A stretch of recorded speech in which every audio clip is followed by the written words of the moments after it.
Hey everybody, I haven't done a video in a while. I have some videos on the camera, I just haven't pulled them off the camera yet and edited them.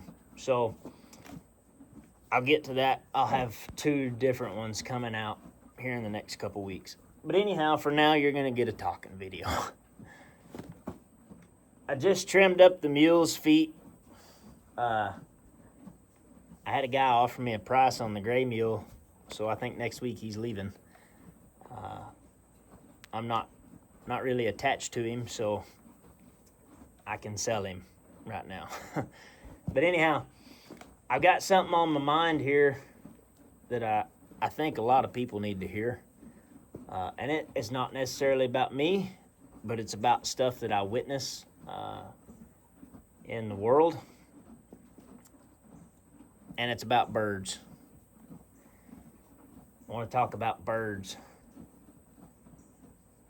Birds don't belong in cages. They know they don't belong in cages. We know that they don't belong in cages. They belong out in the woods, in the trees, in the air, flying around. They belong out in your yard, catching bugs and whatnot. But every once in a while, a bird will find himself in a cage. He might not have put himself there. He might not have wanted to get in that cage, but he's in that cage. He's done something that's put him in that cage, or something has grabbed him and put him in that cage. He doesn't belong in the cage. He belongs out with the other birds, flying around and doing bird stuff.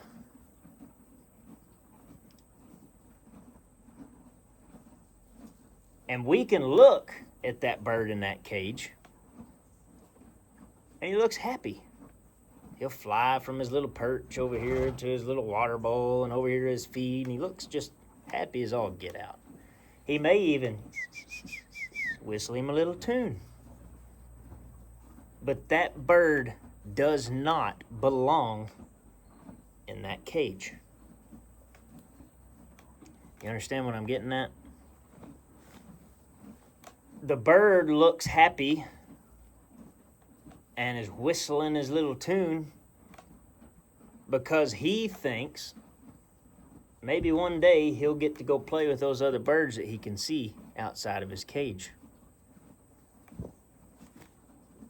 He's hopeful that one day he's going to break out of his cage and go get to do the things he wants to do. Like fly around in the trees and go eat grasshoppers. He ain't had a grasshopper in a year. He's been in this cage. He's been eating bird food.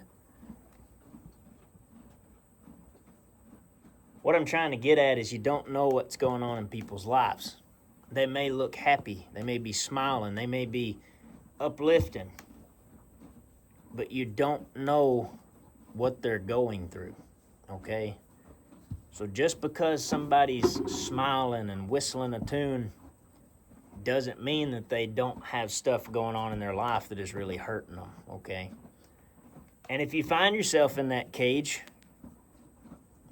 lift your spirits up, look to God, in hopes that one day you'll get out of that cage, okay?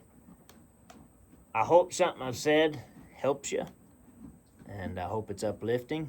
Be nice to people. With school starting and everything, teach your kids to be nice to other kids, because you don't know what those other kids are going through at the house. They may not have a mom and dad. They may come from a rough family that kid may go home and get beat.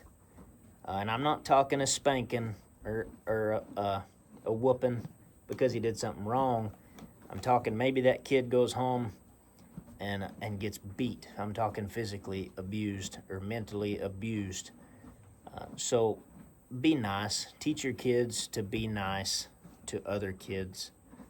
I feel like that's what's wrong with a lot of the world today is we think everything revolves around us. We don't put ourselves in other people's situations, and we don't ever know what's going on in other people's lives. So I hope what I said helps you some, and we sure appreciate y'all. I may be buying some land here pretty soon, so I've got my eyes on some land, and I know the woman and old man that are thinking about selling it to me. They've mentioned it to me in the past. It's 20 acres. It butts up to National Forest. It's the perfect spot for me to start the mule school. So we're going to keep looking at God. It gets me a little bit emotional. But I'm going to keep looking at God and walking the straight and narrow the best that I can. And hopefully it all works out. And I can guide some trail rides and bring y'all down and maybe do a little bit of sitting around a fire and just peace and talking about Jesus and fellowship, eat some good food, ride some pretty trails, live the dream. So, and I know a lot of y'all are going to wonder what happened to my mustache. I got in a fight with my longbow, and I pulled out probably most hair than a lot of people have on their head. I pulled that out right here. So it's stuck in that target over there in my bow target. So that's what happened to my face. It grows back, so we'll see about it. Guys, I really appreciate y'all. You don't understand how much I enjoy the comments, seeing the comments and the shares and the likes and the subscribes. It really means a lot to me. I never thought that we'd even have like 100 subscribers, but what, we've got 9,000 or so. So I really appreciate y'all. If you find yourself in a cage, be hopeful that you can get out one day, because you can. Just look to God.